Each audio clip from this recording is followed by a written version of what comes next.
नमस्कार प्रिय दर्शकों, एक बार फिर आपका स्वागत है। प्रिय दर्शकों, आज फिर एक नई कहानी, एक नया वीडियो लेकर के हम हाजिर हुए हैं। आज की जो कहानी है, आज का जो प्रसंग है, ये बड़ा ही ज्ञानवर्धक है, बड़ा ही मोटिवेशनल है। प्रिय दर्शकों, बूढ़ी चिड़िया ने बताया, चाहे भले ही आंखों देखी बात हो, लेकिन इन 4 अवसरों पर कभी अपनों पर शक मत करना, वरना मुंह छुपाने को भी जगह नहीं मिलेगी। प्रिय दर्शकों, कहानी शुरू करने से पहले अगर आप हमारे चैनल पर पहली बार आए हैं तो चैनल को सब्सक्राइब करें, बेल आइकॉन ऑन करें, अच्छे अच्छे कमेंट किया करें, ताकि हर आने वाले वीडियो का नोटिफिकेशन सबसे पहले आपको मिले और प्रिय दर्शकों, आप उसका फायदा उठा सके। तो शुरू करते हैं प्रिय दर्शकों, आज की यह प्यारी सी कहानी, यह प्यारा सा वीडियो। प्रिय दर्शकों, प्राचीन समय की बात है। एक लखीमपुर नामक शहर था। उस लखीमपुर नामक शहर में एक लाखा सेठ अपने परिवार के साथ रहता था। सेठ बहुत ही धनवान व्यक्ति था। उसके घर में किसी बात की कोई कमी नहीं थी। लाखों का कारोबार चलता था। सेठ के परिवार के लोग बहुत ही सदाचारी थे। परिवार में जितने भी लोग थे वो सभी धर्मात्मा प्रवृत्ति के लोग थे। उसी परिवार में एक कन्या ने जन्म लिया था। कन्या का नाम था माया। माया बड़ी ही बुद्धिमान और संस्कारी लड़की थी। जैसा उसका नाम था वैसे ही उसमें गुण भी थे। वो भगवान की भक्ति भाव में बहुत ज्यादा लगाव रखती थी और गरीब लोगों की समय समय पर मदद करती रहती थी। बड़े लोगों की सेवा को वो अपना प्रथम कर्तव्य समझती थी। प्रिय दर्शकों, धीरे धीरे समय गुजरता गया और समय के साथ माया जवान होती गई। जब उसकी उम्र विवाह योग्य हो गई तो सेठ ने एक सज्जन परिवार को देखकर माया का विवाह कर दिया। माया का ससुर बहुत ही अमीर आदमी था। अमीर होने के साथ साथ वो बड़ा कंजूस भी था। माया जब दुल्हन बनकर आई तो उसने अपनी ससुराल में किसी तरह की शिकायत का मौका नहीं दिया। अच्छे संस्कारों में पलकर बड़ी हुई थी, इसीलिए अपने पति और सास ससुर का खूब आदर करती थी। उसने अपनी सेवा भाव से सबका मन जीत लिया था। प्रिय दर्शकों, धीरे धीरे ससुराल में रहते रहते उसे कई बरस बीत गए। एक दिन की बात है, सुबह माया अपने घर के आंगन में झाड़ू लगा रही थी। तभी उसके दरवाजे पर एक नवयुवक उम्र का सन्यासी महात्मा आता है और दरवाजे के बाहर खड़े होकर अपनी कर ताले बजाने लगता है। उस नवयुवक सन्यासी ने आवाज लगाई कि माई सन्यासी द्वार खड़ा है, बाबा को भिक्षा दे दो। प्रिय दर्शकों, उस नौजवान सन्यासी की आवाज जब माया ने आंगन में सुनी तो माया फौरन द्वार पर आई और उस सन्यासी को देखकर माया कहने लगी, अरे बाबा, आखिर तुम्हें इतनी जल्दी क्यों है? थोड़ा और सब्र कर लेते। प्रिय दर्शकों, सेठ की बहू के इतना कहने पर वो सन्यासी बोला, हे देवी, मुझे डर लग रहा है। सन्यासी का जवाब सुनकर माया हंसने लगी। इधर उस सन्यासी और सेठ की बहू का वार्तालाप हो रहा था। उधर माया का ससुर उस समय घर में मौजूद था। वो सेठ उन दोनों की बातें बड़े गौर से सुन रहा था। जब उस सेठ ने अपनी बहू के मुख से ये बातें सुनी जो उसने सन्यासी से कही थी, आखिर इतनी जल्दी क्या थी, तो यह सुनकर ही माया के ससुर के कान खड़े हो गए। क्योंकि प्रिय दर्शकों, वो माया नई नवेली बहू थी और इधर वो सन्यासी भी नौजवान ही था। अपनी बहू और सन्यासी की बातें सुनकर वो सेठ स्तब्ध रह गया। सोचने लगा, ये मैं क्या सुन रहा हूं। प्रिय दर्शकों, उसे अपनी बहू पर संदेह होने लगा था। माया का ससुर मन में सोचने लगा कि ऐसा लगता है कि मेरी बहू का सन्यासी महात्माओं के साथ में कोई चक्कर चल रहा है। मेरी बहू की मंशा कुछ ठीक मालूम नहीं पड़ती है। प्रिय दर्शकों, सेठ के तो पेट में पानी सा हो गया था। सेठ सोचने लगा, अरे राम राम, ये मैं क्या देख रहा हूं। सन्यासी कह रहा था कि मुझे डर लग रहा है, इसीलिए इसे किस बात का डर लग रहा था। अब तो वह और ध्यान से उनकी बातें सुनने लगा। सेठ की बहू उस नौजवान सन्यासी से हंस हंस कर बातें कर रही थी। हो ना हो, इस सन्यासी महात्मा का मेरी बहू के साथ में कोई ना कोई संबंध जरूर है। अब मैं सुनता हूं कि ये आगे और क्या बात करेंगे। अब वह सेठ अपनी चारपाई से उठकर खिड़की के पास आकर खड़ा हो गया और चुपचाप खड़े होकर उस सन्यासी महात्मा और अपनी बहू की बातों को सुनने लगा। सेठ खिड़की से कान लगाकर बड़े ध्यान से सुन रहा था। प्रिय दर्शकों, फिर वह सन्यासी महात्मा माया से पूछने लगा कि हे देवी, तुम्हारी उम्र कितनी है? उस नौजवान सन्यासी की बात का उत्तर देते हुए माया कहने लगी, हे सन्यासी महात्मा, अभी मेरी उम्र ही क्या है, अभी तो मैं 10 वर्ष की ही हुई हूं। प्रिय दर्शकों, इधर माया का ससुर अपने कमरे में खड़ा हुआ उन दोनों की बातों को ध्यान से सुन रहा था। जब उसने सुना कि मेरे बेटे की बहू क्या कह रही है कि मेरी अभी उम्र ही क्या है, अभी तो मैं सिर्फ 10 वर्ष की हुई हूं। इन शब्दों को सुनने के बाद माया के ससुर के दिमाग में झटका सा लगा कि आखिर मेरी बहू ये क्या कह रही है। उस सन्यासी महात्मा से कितना बड़ा झूठ बोल रही है। इसे अपनी उम्र इतनी कम बताने की क्या जरूरत है। उधर महात्मा ने उस बात को दोहराया कि अच्छा देवी, तो अभी तुम्हारी उम्र सिर्फ 10 वर्ष हुई है। माया हंसकर कहने लगी, जी महाराज, अभी मेरी आयु मात्र 10 वर्ष की ही है। उसके बाद सन्यासी फिर पूछने लगा, हे देवी, तुम्हारी सासू मां तो होगी घर पर? माया ने जवाब दिया, हां। महात्मा ने पूछा, तो उनकी उम्र क्या है, अर्थात तुम्हारी सासू मां की कितनी उम्र है? सन्यासी महात्मा के पूछने पर माया कहने लगी, हे महात्मा, मेरी सास की उम्र अभी मात्र 8 वर्ष की हुई है। प्रिय दर्शकों, जब सेठ ने सुना कि मेरी बहू मेरी पत्नी की उम्र 8 वर्ष बता रही है, तो सेठ का दिमाग चकरा गया। सेठ सोचने लगा कि मेरी पुत्र वधू कहीं पागल तो नहीं हो गई है। अपनी उम्र 10 वर्ष की बता रही है और मेरी पत्नी की उम्र 8 वर्ष बता रही है। आखिर मेरी बहू कैसी बातें कर रही है? देखता हूं कि आगे इनमें और क्या बातें होती हैं। यह तो पक्का हो ही गया कि मेरी बहू मेरे बेटे की आंखों में धूल झोंक रही है। यह तो इस सन्यासी से प्रेम कर बैठी है, नहीं तो अपनी उम्र इतनी कम बताने का क्या मतलब था। फिर सोचने लगा कि इतनी जल्दी बोलना ठीक नहीं रहेगा। पहले मैं उनकी पूरी बातें सुनता हूं, आखिर ये दोनों आगे क्या क्या बात करेंगे। जब सन्यासी यहां से चला जाएगा तब मैं अपनी बहू से पूछूंगा और इसकी शिकायत मैं अपने बेटे से करूंगा। प्रिय दर्शकों, वो सेठ अपनी बहू और उस महात्मा की बातचीत को फिर से बड़े ध्यान से सुनने लगा। इधर सन्यासी महात्मा ने माया से फिर एक सवाल किया कि देवी, आखिर तुम्हारे पति की उम्र कितनी है? माया ने फिर बेबाकी से उत्तर दिया, अरे महात्मा जी, पति की क्या बताऊं, उनकी तो उम्र अभी 4.5 साल की ही हुई है। प्रिय दर्शकों, बहू के जवाब से सेठ की और अधिक व्याकुलता बढ़ गई। खिड़की के पास में खड़ा खड़ा ससुर सोच रहा था कि यह बहू बिल्कुल ही पागल हो गई है। क्या अनाप शनाप बकती जा रही है। स्वयं को 10 साल की बता रही है, अपनी सास को 8 साल की बता रही है और अपने पति को 4.5 साल का बता दिया। अरे राम राम, अब तो हद ही हो गई। अब इस हिसाब से फिर मेरी उम्र कितनी बताएगी? चलो देखते हैं आगे क्या बात होती है। पहले मैं उनकी पूरी बात सुन लेता हूं कि यह मेरे बारे में क्या बोलेगी। प्रिय दर्शकों, उस सन्यासी महात्मा जी ने फिर से उस बहू से कहा, अच्छा, आपने अपनी आयु और अपनी सास की आयु और अपने पति की आयु तो मुझे बता दी। अब तुम ये बताओ कि तुम्हारे ससुर की उम्र कितनी है। प्रिय दर्शकों, अब सन्यासी महात्मा के पूछने पर माया कहने लगी, हे सन्यासी महाराज, मैं अपने ससुर की उम्र क्या बताऊं, मेरे ससुर का तो अभी जन्म ही नहीं हुआ है। प्रिय दर्शकों, बहू के इस जवाब ने सेठ को आपे से बाहर कर दिया। वो पागल सा हो गया, उसका दिमाग चकराने लगा। अब उसे कुछ समझ नहीं आ रहा था कि आखिर यह क्या चल रहा है। मेरे बेटे के साथ में इसका विवाह हुआ है और यह कह रही है कि मेरे ससुर का तो जन्म ही नहीं हुआ है। आखिर मेरी बहू मेरे बारे में यह सब क्या बोल रही है। अब तो मुझे ऐसा लग रहा है या तो मैं पागल हो गया हूं या मेरी बहू पागल है। प्रिय दर्शकों, अब तो सेठ की बहू उस सन्यासी महात्मा को भिक्षा देने के बाद में अपने घर में चली आई। इधर मन ही मन सेठ जलता हुआ अपने कमरे से बाहर निकल गया। फिर उसके मन में आया कि मैं जाकर अपनी बहू से ये सब बातें पूछूं कि वह उस नौजवान साधु से हंस हंस कर क्या उल्टी सीधी बातें बक रही थी। फिर उसने सोचा कि नहीं, मेरी बहू तो चरित्रहीन है, मैं उससे अब क्या पूछूं। मैंने तो खुद अपने कानों से सब सुन लिया है और आंखों से देख भी लिया है। जरूर इस साधु महात्मा के साथ में कोई अवैध रिश्ता है। मेरी बहू ने तो हमारी नाक ही कटा दी। अब मैं इसे अपने घर में नहीं रखूंगा। मैं यह बात पंचायत के सामने रखूंगा। पंचायत में पंचों के सामने ही मैं अपनी पुत्रवधू से सवाल करूंगा। अब तुम मुझे इसे पुत्रवधू कहते हुए भी बड़ी घिन आ रही है।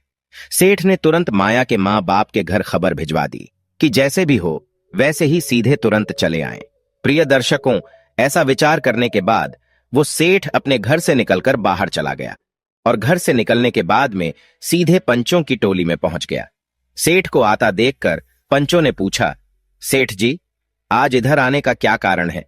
आज तो आप बहुत परेशान दिख रहे हो, कोई बात हो गई क्या? पंचों के पूछने पर दुखी होता हुआ सेठ कहने लगा, पंचों, आज मैं किसी को अपना मुंह दिखाने लायक नहीं रहा। मेरे बेटे की पत्नी तो बहुत बड़ी चरित्रहीन निकली। इसके साथ साथ वो इतनी बड़ी झूठी और मक्कार हैं कि मैं आपको बता भी नहीं सकता। हे पंचो, अब मैं अपनी बहू से छुटकारा पाना चाहता हूं। मैं तो जैसे तैसे करके वहां से बचकर आया हूं, नहीं तो आज मैं अपनी बहू की बातें सुन सुनकर पागल हो जाता। तब पंचों ने पूछा, आखिर ऐसी क्या बात हो गई जो आप पागल हो जाते? तब सेठ कहता है कि पंचों के मुखिया, पहले आप लोग मेरे साथ मेरे घर चलिए, मैं वहीं पंचायत के सामने अपनी बात बताऊंगा। प्रिय दर्शकों, अब तो सेठ के बार बार आग्रह करने पर सभी पंच सेठ के साथ चल दिए। इधर पंच लोग सेठ की चौपाल में पहुंचते हैं। उधर माया के माता पिता भी आ चुके थे। सेठ ने अपनी चौपाल पर पंचायत बैठा दी। सभी लोग सेठ के द्वार पर इकट्ठे हो गए। माया के माता पिता भी वहां बैठे हुए थे। इधर पंचों ने सेठ से कहा, सेठ जी, आखिर ऐसी कौन सी बात है जो आप अपने घर पर पंचों को बुलाकर लाए हो? किसी समस्या को लेकर पंचायत होनी है क्या? सब लोग तुम्हारे घर पर आ चुके हैं, अब बताओ आखिर क्या बात है? तब सेठ ने कहा, पंचों, अब मैं अपनी पुत्र वधू माया को पंचायत में बुलाना चाहता हूं। सबसे पहले आप मेरी बहू को बुलवाएं, मैं अपनी समस्या उसी के सामने रखूंगा। प्रिय दर्शकों, अब तो पंचायत का आदेश मिलते ही तुरंत माया को बुलाया गया। जब सेठ की बहू आ गई तो फिर पंचों ने कहा, हे सेठ जी, अब तो आपकी बहू भी आ गई है, अब तो आप बताओ आखिर कौन सी बात है? आखिर तुम्हारी बहू ने ऐसा क्या कर दिया जो तुम इतने दुखी हो गए? तब सेठ कहता है कि पंचों, आज सुबह जब मैं सोकर उठा तो मैंने कुछ ऐसा देखा जिसे देखकर और सुनकर मैं बड़ा दुखी हूं। मैंने देखा कि मेरी बहू आंगन में झाड़ू लगा रही थी।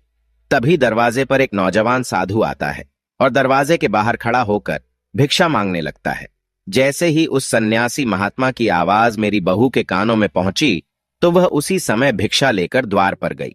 इतना कहकर सेठ चुप हो जाता है। तब पंचों ने कहा, सेठ जी, इसमें कौन सी दुखी होने की बात है? यह तो अच्छी बात है, हर नारी को यही करना चाहिए। बस इसी बात के लिए तुमने अपने घर पर पंचायत बुलाई है। द्वार आए किसी साधु संत या भूखे भिखारी को भिक्षा डालना नारी का धर्म है, इसमें इतना परेशान होने वाली बात क्या है? तब सेठ कहता है, आप सभी लोग जरा सब्र कीजिए, मैं आपको पूरी कहानी सुनाता हूं। मेरी बहू की करतूत सुनकर तुम भी पागल हो जाओगे। मेरी चिंता बहुत बड़ी है। यदि बात छोटी सी होती तो मुझ पर कोई फर्क नहीं पड़ता। छोटी मोटी बात होती तो मैं तुम्हें अपने दरवाजे पर बुलाकर परेशान नहीं करता। बात बहुत गंभीर है और उसका निर्णय सिर्फ पंचायत ही कर सकती है। पंचों ने कहा, ठीक है सेठ जी, आपकी बातें सुनकर तो ऐसा लग रहा है जैसे कोई बहुत बड़ी बात नहीं है। सेठ बोला, अरे नहीं, जिस बात को लेकर मैं इतना चिंतित हूं, यदि वह बात आप भी जान लोगे तो आप मेरी परेशानी समझ जाओ। तब पंचों के मुखिया कहने लगा, सेठ जी, इतनी देर से आप हमें गोल गोल घुमा रहे हो, साफ साफ क्यों नहीं बताते कि बात क्या है? तब सेठ कहता है, देखो बात यह है कि मेरे द्वार पर भिक्षा मांगने एक नवयुवक उम्र का सन्यासी आया तो मेरी बहू को चाहिए था कि वह चुपचाप ले जाकर उसे भिक्षा दे देती। उससे बातचीत करने की क्या जरूरत थी, और बातचीत भी की कि उसने ऐसी बातचीत की, यदि उस बात को तुम लोग सुनोगे तो तुमको भी लगेगा कि मेरी बहू ठीक नहीं है। फिर आपको पता लग जाएगा कि मैंने यहां पंचायत क्यों बुलाई है।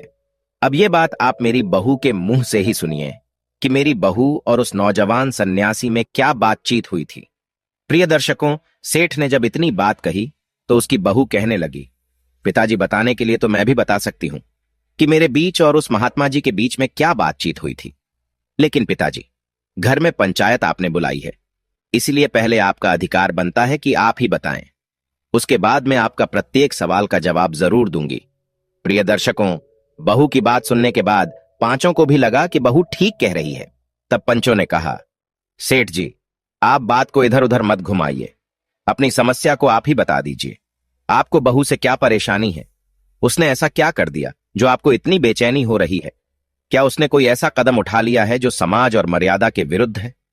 यदि उसने ऐसा किया है तो उसे पंचायत की ओर से इस बात का दंड दिया जाएगा।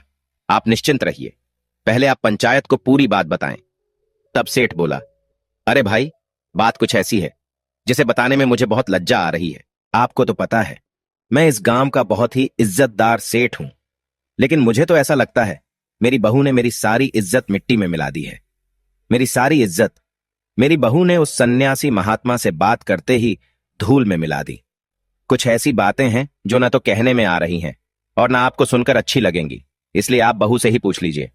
तब 5 लोग बोले, बहू अब तू ही बता दे कि आखिर सन्यासी और तेरे बीच में क्या बात हुई थी। तब माया कहती है, ठीक है पिताजी, यदि आपको बताने में शर्म आ रही है तो मैं ही बता देती हूं कि मेरे और महात्मा के बीच क्या बात हुई थी। लेकिन पिताजी, शुरुआत आपको करनी पड़ेगी। पहली बात आप कहेंगे, फिर मैं उसका उत्तर दूंगी। यदि मैं गलत हूं तो पंचायत मुझे जो सजा सुनाएगी मुझे मंजूर है। तब सेठ कहता है, सब लोग ध्यान से सुनो। मेरे द्वार पर एक सन्यासी महात्मा भिक्षा मांगने आया। तो सेठ अपनी बहू से बोला कि बहू, जब वह महात्मा आया तो तुमने उससे क्या कहा था कि सन्यासी जी अभी इतनी जल्दी किस बात की है। सेठ अपनी बहू से बोला, बताओ तुमने यह बात उस सन्यासी से कही थी या नहीं। समस्त पंचायत के सामने मैं तुमसे यह जानना चाहता हूं कि तुमने उस महात्मा से ऐसा क्यों कहा। ससुर की बात सुनते ही बहू कहने लगी, हां पिताजी, मैंने यह बात उस महात्मा से कही थी। सेठ बोला, फिर तुम्हारे पूछने पर उस सन्यासी ने क्या उत्तर दिया था। तो बहू ने बताया कि हे ससुर जी, उस सन्यासी महात्मा जी ने कहा था कि मुझे डर लग रहा था। तब सेठ ने कहा, हे बहू, अब तुम पूरी पंचायत के सामने यह बताओ कि आखिर उस बात का क्या मतलब था। ऐसी बात सुनकर भला किसका दिमाग नहीं घूमेगा। मैं तो तभी समझ गया था कि तुम्हारा चरित्र ठीक नहीं है, इसलिए मैं तुम्हें अब अपने घर में नहीं रखूंगा। तब बहू जवाब देती है, ससुर जी, अगर मेरी बात गलत निकली तो मैं सबके सामने कहती हूं कि मैं तुम्हारे घर को छोड़कर चली जाऊंगी। पहले मेरी बात पूरी सुन लो। तब बहू कहती है, पिताजी, मैंने उस नौजवान सन्यासी से इसलिए यह बात कही थी कि उसने छोटी सी उम्र में ही सन्यास धारण कर लिया। जो उम्र खेलने कूदने, हंसने खेलने की होती है, उस उम्र में उसने वैराग्य धारण करके सन्यासी बन गया। वही बात मैंने उससे पूछी थी कि तुम्हारी तो अभी बहुत उम्र पड़ी है। लोग जब बूढ़े हो जाते हैं तब भगवान का भजन करते हैं, लेकिन तुम तो अभी से भगवा धारण करके घूम रहे हो। तो मैंने उससे कहा था कि अभी इतनी जल्दी क्या थी जो तुम महात्मा बन गए, उम्र तो बहुत लंबी है। तब सन्यासी ने मेरी बात का जवाब यह कहकर दिया था कि मुझे डर लग रहा था। इसीलिए सन्यासी के बातों का मतलब था कि मौत का कोई भरोसा नहीं कब आ जाए। लोग बुढ़ापे में भजन करने लगते हैं, लेकिन यहां तो एक पल का पता नहीं है कि मौत कब आकर दबा ले। मरने से पहले मनुष्य को अपने कल्याण के लिए जितना कर ले वही उसके साथ जाता है। एक प्रकार से देखा जाए तो बुढ़ापे की कोई अवस्था नहीं होती, सबको बूढ़ा ही समझना चाहिए। बुढ़ापा तो मौत से पहले की अवस्था होती है, लेकिन एक छोटे से बच्चे को भी नहीं पता है कि मौत कब आएगी। इसका मतलब है कि छोटे से बच्चे को भी आप बच्चा ना समझे, उसे बूढ़ा समझना चाहिए। मौत जब आती है तो वह बूढ़ा, जवान और बालक किसी को नहीं देखती। जिसकी मौत आती है वह उसे उठा ले जाती है, चाहे कोई बालक हो या जवान हो। इसलिए भगवान का भजन बचपन से ही शुरू कर देना चाहिए। बुढ़ापा किसने देखा है, क्या पता बुढ़ापे तक हम पहुंच पाएं या ना पहुंच पाएं। यही बात सन्यासी ने कही थी कि मैं मौत से डर गया था, इसलिए इतनी कम उम्र में सन्यास धारण कर लिया। पता नहीं मेरी जिंदगी का अंत कब हो जाए, न जाने कब मेरी सांसें थम जाएं। मैंने अपनी जवानी में बहुत सारे लोगों को मरते हुए देखा है, इसलिए मैंने डर की वजह से जवानी में ही सन्यास धारण कर लिया। इसलिए उस सन्यासी महात्मा ने मेरे पूछने पर यह बताया कि मुझे बहुत भारी डर लग रहा था। अब बताइए ससुर जी, मैंने और सन्यासी ने क्या गलत कहा था। प्रिय दर्शकों, बहू की बात सुनकर पूरी पंचायत के लोग बहू की बुद्धि की प्रशंसा करने लगे। इधर सेठ के भी समझ में आ चुका था कि मेरी बहू की बातों का मतलब बहुत ही साफ सुथरा था। मैं तो उसे व्यर्थ ही गलत समझ बैठा। तब माया कहती है, ससुर जी, अभी मेरी बात पूरी नहीं हुई है। मैं आगे की बातों का मतलब भी आपको बताती हूं, ध्यान से सुनो। तब बहू ने जवाब दिया, हे पिताजी, उसके बाद उस सन्यासी महात्मा ने मुझे मेरी उम्र पूछी तो मैंने उस सन्यासी महात्मा को अपनी आयु 10 वर्ष बताई। बहू बोली, पिताजी, क्या यही कहा था। इस पर सेठ ने तुरंत जवाब दिया, हां, तुमने यही कहा था। अपनी आयु सन्यासी महात्मा को 10 वर्ष बताई थी, जबकि तुम तो 30 वर्ष की हो चुकी हो। सन्यासी महात्मा से यह झूठ क्यों बोला। तुम्हारा झूठ बोलने के पीछे मुझे तुम्हारी नीयत साफ नहीं लगी। तब वह कहने लगी, ससुर जी, थोड़ा सब्र करिए, मैं वह भी बताती हूं कि मैंने उससे ऐसा क्यों कहा था। अपनी उम्र उसे 10 वर्ष की क्यों बताई थी। अपनी उम्र 10 वर्ष की बताने का कारण यह था, पिताजी, वैसे तो मैं 30 वर्ष की हो चुकी हूं, लेकिन मैं इस आयु को आयु नहीं मानती। मैं तो सिर्फ अपनी आयु 10 वर्ष की मानती हूं, क्योंकि अब से 10 साल पहले एक संत से मैंने गुरु दीक्षा ली थी। 10 वर्ष पहले मुझे भगवान की भक्ति का ज्ञान हुआ। उनकी कथा कीर्तन में मेरा मन लगा। जब से मैं भगवान से जुड़ गई हूं, उन्हें पहचान गई हूं। जितना समय मेरा भगवान की भक्ति में बीता है, उतनी ही उम्र मेरी सार्थक हुई है। बाकी जीवन तो मेरा व्यर्थ चला गया। संसार में मनुष्य चाहे जितना जी लें, लेकिन उतनी ही आयु उसकी सफल माननी चाहिए जितने समय उसने भगवान का भजन किया है। बाकी उम्र में तो उसने पशुओं की तरह जीवन जिया है, खाया है, सोया है और भोगों में रत रहा है। ये काम तो पशु भी करते हैं। इस उम्र को व्यर्थ समझना चाहिए। मैं 10 वर्ष से सत्संग से जुड़ी हूं, इसलिए मैंने अपनी आयु उस संत को 10 वर्ष बताई थी। अब आप बताइए, मैंने उसे क्या गलत कहा? प्रिय दर्शकों, बहू का यह भी जवाब सुनकर सेठ निरुत्तर रह गया। उसे कोई जवाब नहीं आया। पंचायत के लोग माया का जवाब सुनकर वाह वाह करने लगे। धन्य हो पुत्री, वाकई में तुम बहुत समझदार हो। तब सेठ कहने लगा, हे बहू, तुमने अपनी आयु 10 वर्ष बताई, यह तो बात समझ में आती है, लेकिन तुमने अपनी सास की उम्र भी 8 वर्ष ही क्यों बताई? अपने पति की उम्र 4.5 वर्ष क्यों बताई, जबकि तुम्हारी सास की उम्र 60 साल से ऊपर की हो चुकी है? इसका मतलब हमें जरूर समझाओ। प्रिय दर्शकों, तब सेठ की पुत्र वधू कहने लगी, हे ससुर जी, अब आप मेरी बात बड़े ध्यान से सुनिए। सन्यासी के पूछने पर मैंने ऐसा क्यों बोला था? हे ससुर जी, जब मैं अपने मायके से ससुराल आई थी, उस समय आपके घर में न तो पूजा पाठ होती थी, न कोई कथा सत्संग होता था।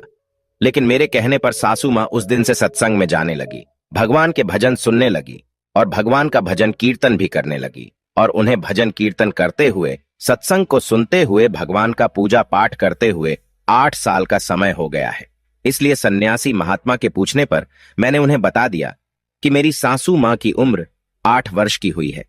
अब बताओ पिताजी, मैंने क्या गलत बात कही? बहू की बात सुनकर सेठ बोला, अच्छा तो ये बात थी, मैं तो तुम्हें पागल समझ रहा था। माया बोली, पिताजी, इसी हिसाब से मैंने अपने पति की आयु बताई थी, 4.5 साल, क्योंकि ससुर जी 4.5 साल पहले हमारी सासू मां के घुटने का इलाज हुआ था और उस समय उनसे चला नहीं जाता था। तब मेरे पति ही मुझे और सासू मां को मंदिर तक लेकर जाते थे। इसी बहाने से उन्हें भी भगवान के दर्शन हो जाते थे। धीरे धीरे उनकी रुचि भगवान की भक्ति में बढ़ गई। इसीलिए ऐसा समझ लो कि मेरे पति का भी उस दिन जन्म हो गया था। इस वजह से मैं सन्यासी महात्मा के पूछने पर अपने पति की उम्र 4.5 साल बताई थी।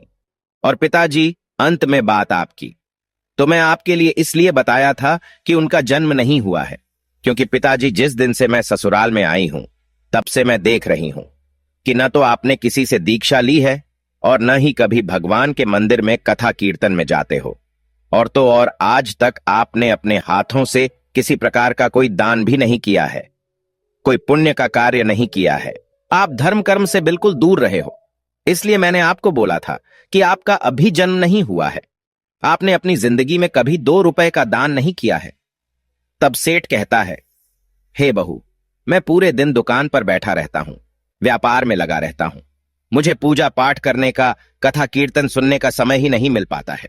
मैं तो तुम लोगों के भविष्य के बारे में चिंता करता रहता हूं और तुम लोगों के लिए धन इकट्ठा करता हूं। बहू ने जवाब दिया, पिताजी, आपने अपनी जिंदगी में 2 रुपए का भी कभी दान नहीं किया है। यदि गांव में कोई धार्मिक कार्य होता है, कोई भगवान की चर्चा होती है या भागवत कथा होती है, आप कभी भी उसमें नहीं गए। घर बैठकर भी कभी ईश्वर का ध्यान नहीं किया। आपने अपने जीवन में कभी कोई तीर्थ यात्रा नहीं की है। जब आपने अपने जीवन में धर्म कर्म कभी कुछ किया ही नहीं, तो मेरी दृष्टि से आप ऐसा समझो कि आप पैदा ही नहीं हुए हैं।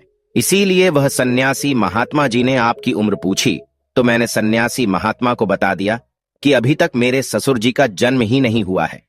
प्रिय दर्शकों, अपनी पुत्र वधू के मुख से इन बातों को सुनकर वो सेठ बड़ा शर्मिंदा होता है।